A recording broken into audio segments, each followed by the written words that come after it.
Assalamu alaikum students, welcome to MCBS online classes. In my previous video we have completed some first part and we have read some portion of second part also. Let's begin the story again.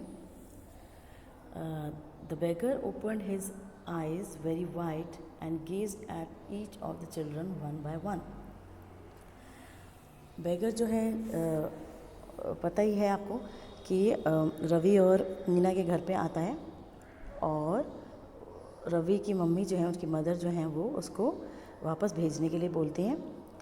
और तो ये कहने के लिए रवि बाहर जाता है garden में और साथ में मीना और मृदु भी जाती हैं। तो बेगर जैसे बच्चे आते हैं तो हर एक बच्चे को बेगर जो है अपनी आंखें खोल करके घूरता है, देखता है। The ladies of this house, he said at last in a voice choked with feeling, are very kind souls. उनको देखकर ही बोलता है कि इस घर की औरतें जो हैं वो बहुत ही दयालु औरतें हैं। ये बोलते समय उसके गला जो है वो बिल्कुल फीलिंग से, भावनाओं से बिल्कुल भर जाता है। I have kept my body and soul together on their generosity for a whole week. मतलब वो ये कह रहा है कि मैंने अपनी पूरा जीवन जो है उनके रहमो करम पर एक हफ्ते के लिए छोड़ दिया था। I can not believe that they would turn me away. और वो कह रहा है कि मैं विश्वास नहीं कर सकता कि वह लोग मुझे जाने के लिए कह रहे हैं। टर्न मी अवे मतलब जाने के लिए कह रहे हैं। ही रेज्ड हिज वॉइस, वो अपनी आवाज़ ज़ोर से निकालता है, अम्मा अम्मा ओ। Said his well might be but it certainly wasn't feeble. मतलब उसकी आवाज़ सैड ज़रूर थी, मतलब उसकी आवाज़ कैसे निकल रही थी, दुखी ज़रूर निकल रही थी, लेकिन वो कमज़ोर नहीं थी। फीबल मतलब कमज़ोर नहीं थी। It began in a deep strong rumble somewhere in his withered belly. और वो कहाँ से निकली थी? कहीं से ये गहरी सी आवाज़, तेज़ सी आवाज़ जो है उसके खाली पेट, बेली मतलब पेट में से कहीं से निकल कर बाहर आई थी। And came booming out of his mouth, और पेट से निकलकर मुंह से बाहर निकल के आई थी। बूमिंग मतलब बाहर निकल के आई थी मुंह से। With its few remaining teeth stained brown with betel chewing. उसके और उसमें क्या दिख रहा था? मुंह के अंदर उसके कुछ दांत थे जो कि ब्राउन कलर का, जिस पे दाग लगे हुए थे, जो कि किसकी वजह से था? पान चबाने की वजह से उसके टीथ जो थे वो ब्राउन थे। Ravi tell him there is nothing left in the kitchen. Tell him there is nothing left in the kitchen call Rukmani. Rukmani जो रवि की मदर है, उन्होंने कहा रवि से बोलने के लिए बेगर को कि किचन में कुछ भी बाकी नहीं है।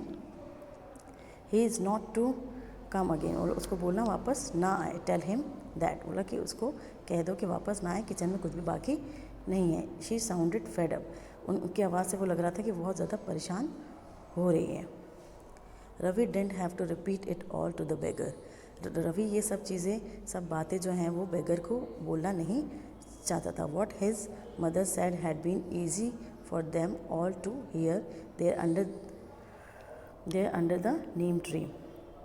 बोला कि जो भी उसकी मदर ने बोला था वो उनके बेगर जो था वो नीम ट्री के नीचे ही लेटा हुआ था, तो ये सब बातें उनके लिए सुनना बहुत ही ज़्यादा आसान था। फिर रिपीट करने की रवि को ज़रूरत नहीं थी। The beggar sat up and sighed. Beggar जो है वो खड़ा हो जाता है और गहरी सांस लेता है। I will go he said wearily. Let me have a rest here under this tree. बोला कि मैं चला जाऊँगा, मुझे थोड़ी सी बस इस ट्री के नीचे थोड़ी सी रेस्ट कर लेने दीजिए। The sun is so hot, सूरज बहुत गर्म हो रहा है, मतलब बहुत ज़्यादा गर्मी हो रही है। द तार has melted on the road, मतलब जो रोड पे जो मतलब तार मतलब जो जिससे रोड बनाई जाती है वो मटेरियल, वो मेल्ट होता है, मतलब इतनी तेज़ गर्मी है कि वो मेल्ट होता हुआ, पिघलता हुआ नज़र आ रहा है। My feet are already blistered, मतलब वो कह रहा है कि मेरे फीट जो हैं, मेरे पैर जो हैं पहले से ही ब्लिस्टर्ड है, मतलब उस पर छाले हुए हैं।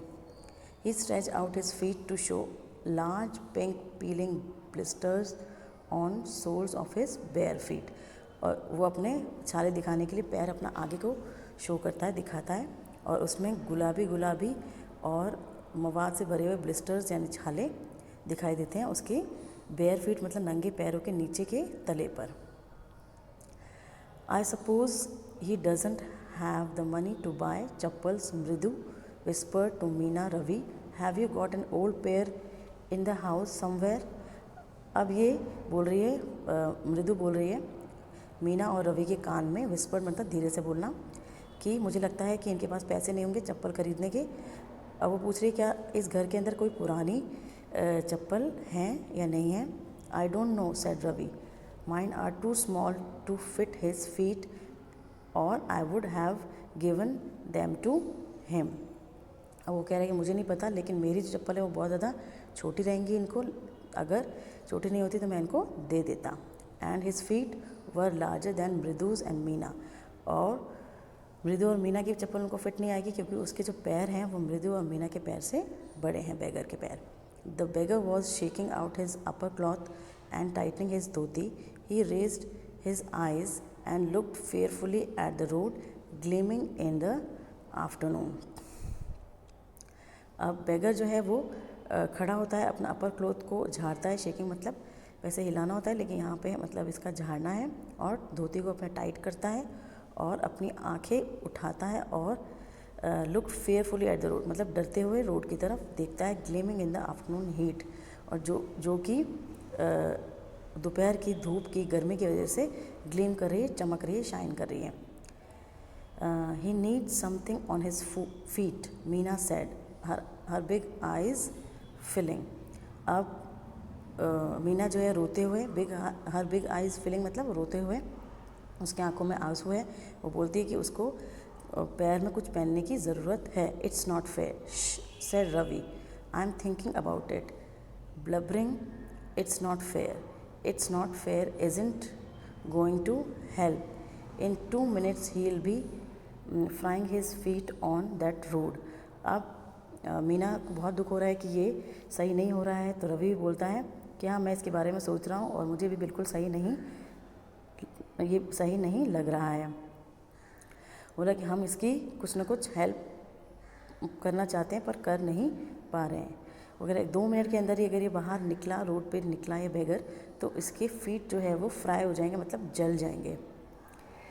What he needs is a pair of chappal, उसको क्या किस चीज़ की ज़रूरत है, एक जोड़ी चप्पल की ज़रूरत है। So where do we get them, come let's search the house. बोला कि हमें ये चप्पलें कहाँ से मिलेंगी, चलो चलते हैं घर के अंदर ढूंढते हैं। ही पुश्ड मृदु and Meena into the house, वो मृदु और मीना को घर के अंदर खींचते हुए लेके चला जाता है। Okay students, that's all for today's video. Thank you, have a nice day.